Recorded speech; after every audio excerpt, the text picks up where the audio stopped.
नमस्कार दोस्तों, मैं कुंदन कुमार आपका स्वागत करता हूं आपके अपने चैनल एसएससी दिप पर। कैसे हैं आप सभी लोग? उम्मीद करते हैं आप लोग बहुत अच्छे होंगे और आप लोगों की तैयारी बहुत ही अच्छे तरीके से चल रही होगी। दोस्तों, आज आप लोगों के लिए रीजनिंग की 5 प्रश्न। दोस्तों, आज आप लोगों की रीजनिंग की क्लास में रीजनिंग के टॉप 5 क्वेश्चन जो सभी परीक्षाओं में पूछे जाते हैं आसान ट्रिक के साथ लेकर करवाने आया हूँ। प्रैक्टिस करना ज़रूरी होता है, इसलिए प्रैक्टिस के लिए आपको बार बार करवाता रहता हूं और करवाता रहूँगा। वीडियो अच्छा लगे तो लाइक कर दीजिएगा, सब्सक्राइब कर दीजिएगा नए चैनल पर होंगे तो, और अपने दोस्तों में शेयर ज़रूर कर दीजिएगा ताकि मेरा हौसला बना रहे और आपका प्यार इस तरह से हमें मिलता रहे। प्रश्न संख्या 1 पर आते हैं। नीचे के प्रश्नों में लुप्त संख्या को ज्ञात करना है। ज्ञात करें। लुप्त संख्या, जो यहाँ प्रश्नवाचक चिन्ह लगा हुआ है उस स्थान पे कौन सी संख्या होगी वो ज्ञात करनी है। वो ज्ञात करने के लिए हमें इस टेबल को 2 तरीके से हल करते हैं। एक तरीका है जो ऊपर के ऊपर से को हम प्रक्रिया करते हैं, और दूसरा तरीका है ऊपर से नीचे की ओर प्रक्रिया करके। हम जब इस प्रक्रिया में करेंगे तो पहले देखेंगे इसमें रिलेशन क्या है। जब हम 10 को 17 से जोड़ते हैं तो 27 हो रहा है, और यहाँ पे तो 8 हो रहा है, लेकिन ये जोड़ का नियम ऊपर से नीचे का नहीं लग रहा है। अब दूसरा का भी देख लेते हैं। 5 3 8 हो रहा है और यहाँ 15 है, तो 8 7 15, 7 जोड़ने के बाद दोनों को जोड़ के 7 जोड़ने के बाद ये प्राप्त हो रहा है 5 3 8 7 15, इसलिए ये भी नियम यहाँ पे नहीं लग रहा है। अब हम तीसरा, जब 2 में नियम ये नहीं लग रहा है तो इसका मतलब है कि ये वाला नियम इसमें नहीं लग रहा है। तब हम ऊपर से नीचे के तरफ देखेंगे कि कौन सा नियम लग रहा है और कौन सा गणितीय संक्रियाएं इसमें लगी छुपी हुई है, उसे ढूंढना है रिलेशन जोड़ते हुए।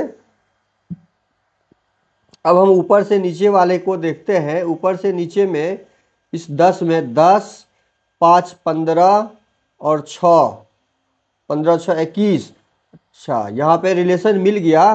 क्या रिलेशन मिल रहा है? पहला में इस टेबल में ये रिलेशन है। इस टेबल का रिलेशन हमें क्या मिला? 10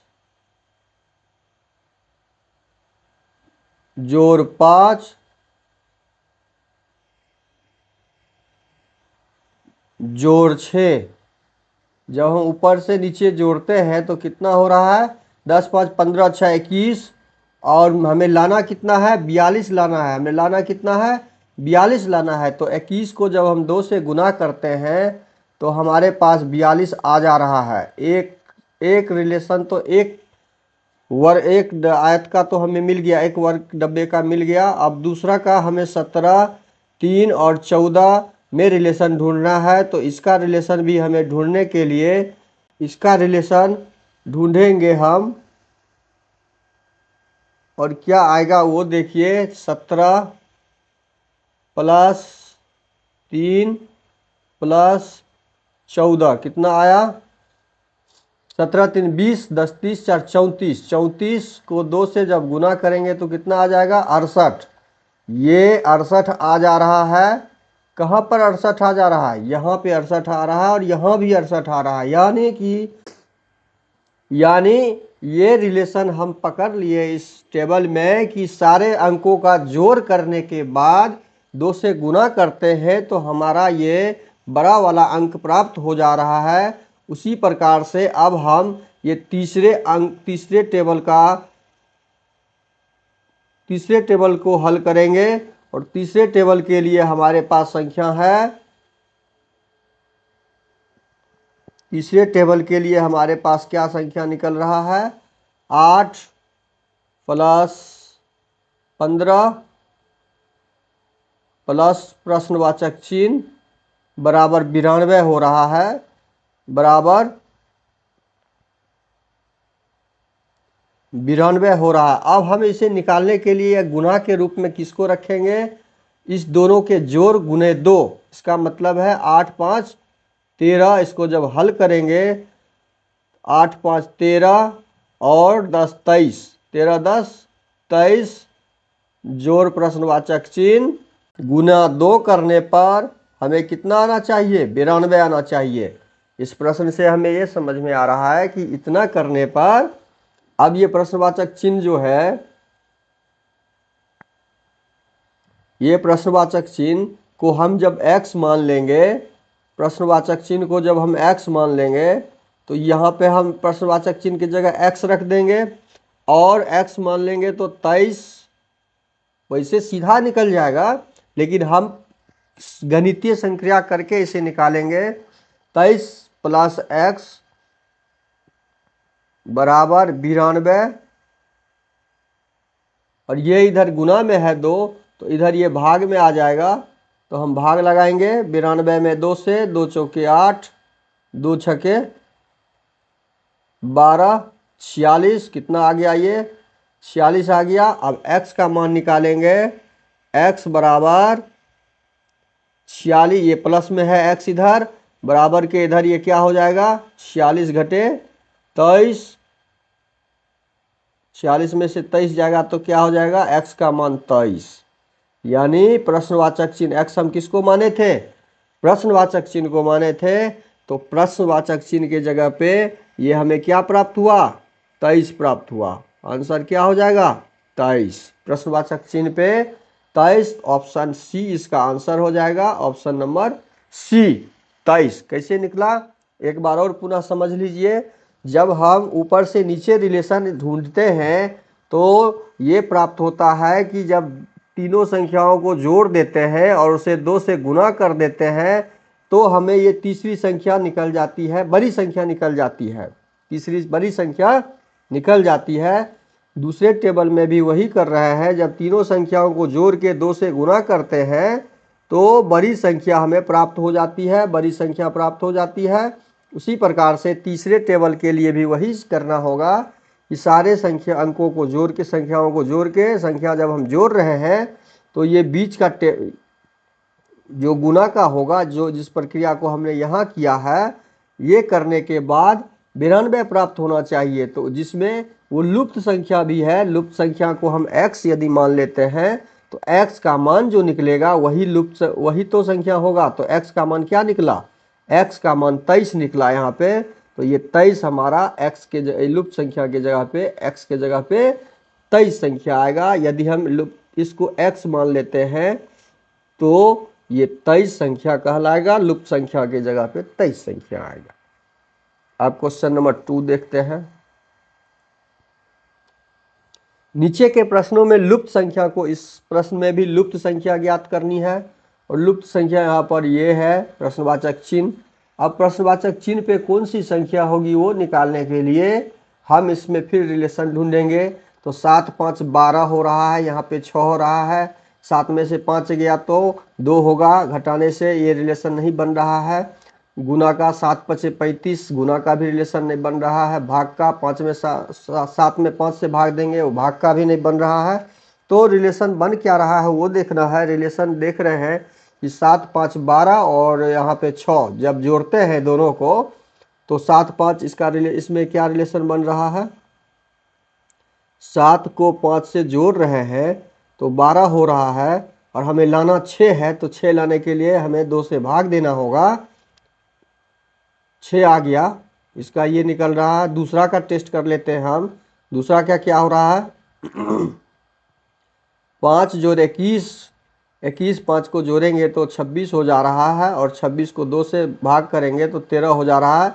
इसका मतलब है रिलेशन हमें मिल गया इस दोनों में कि दोनों को ऊपर वाले डब्बे को जोड़कर 2 से भाग करते हैं तो नीचे वाले डब्बे का अंक संख्या आ जा रहा है। तो तीसरा का भी वही करना होगा हमें, तीसरा में भी वही करना होगा। 21 और 7 को जोड़ देंगे, कितना हो जाएगा 21 7 28 और 28 को 2 से गुना कर देंगे तो 2 14 दूनी 28। यानी प्रश्नवाचक चिन्ह लुप्त संख्या स्थान पे हमें क्या प्राप्त हो रहा है 14 प्राप्त हो रहा है। हमें यहाँ पे कितना प्राप्त हो रहा है 14। तो यहाँ पे कौन सी संख्या हो जाएगी 14 और ऑप्शन 14 कहाँ पर है, ऑप्शन सी में है। इसका आंसर ऑप्शन सी हो जाएगा। प्रश्न संख्या 3 को देखते हैं। 6 के विपरीत सतह पर कौन सी संख्या होगी, इसे देखने के लिए ये कौन सा डाइस है पहले ये हमें जानना जरूरी है। यह डाइस का प्रकार है 6 2 8 4 2 6। ये मानक डाइस है क्योंकि इसके आमने सामने के फलक जोड़ने पर ये 7 नहीं आ रहे हैं तो मानक पासा है। और मानक पासा का आसान तरीका है, इसमें कोई समय नहीं लगेगा। 6 के विपरीत बोला गया है क्वेश्चन में, तो 6 के विपरीत हमें पता है कि 1 के विपरीत 6 और 6 के विपरीत 1 होता है। तो 6 के विपरीत प्रश्न संख्या आंसर सी हो जाएगा, इसका 1 होता है। और 2 के विपरीत मानक का लिमिट है, बंधा हुआ है, 5 ही होगा। और 3 के विपरीत हमेशा 4 ही होगा। ये मानक पासा का बंधा हुआ नियम है, लिमिट नियम है, इतना ही होता है। क्वेश्चन नंबर 4 में आते हैं। 1 के विपरीत सतह पर कौन सी संख्या होगी? तो 1 से 1 कौन सी अंक होगी? तो 1 के विपरीत सतह पर हम क्या देखते हैं, ये कौन सा पासा है पहले वो ढूंढते हैं। ये पासा 6 2 8 6 1 7, ये सामान्य पासा है क्योंकि सामने वाले फलक का योग 7 हो जा रहा है। तो ये सामान्य पासा है। और सामान्य पासा को निकालने का तरीका सिंगल में क्या है, 1 के पीछे जो सामने में नहीं दिख रहा है, 1 के सामने कौन कौन सा अंक दिख रहा है वो पहले नोट कर लेंगे। 1 के सामने जो दिख रहा है वो 6 दिख रहा है, 2 दिख रहा है और 1 दिख रहा है। और कौन कौन सा नहीं दिख रहा है 1 के पीछे? जो नहीं दिख रहा है उसे हम नोट करेंगे। 1 2 3 नहीं दिख रहा है, 4 नहीं दिख रहा है, 5 नहीं दिख रहा है। इसका मतलब 1 के पीछे ये 3 4 5 में से कोई भी संख्या हो सकती है। इसका आंसर हो जाएगा ऑप्शन नंबर डी, 3 4 5। क्योंकि 1 के पीछे तो कुछ भी हो सकता है, सामान्य पासा में तो कोई भी अंक हो सकता है। ये मानक पासा है नहीं कि लिमिट होगा कि 1 के पीछे 6 ही होगा, 6 के पीछे 1 ही होगा। 1 के पीछे ये 3 4 5 तीनों में से कोई भी संख्या हो सकती है। इसलिए आंसर इसका 1 3 4।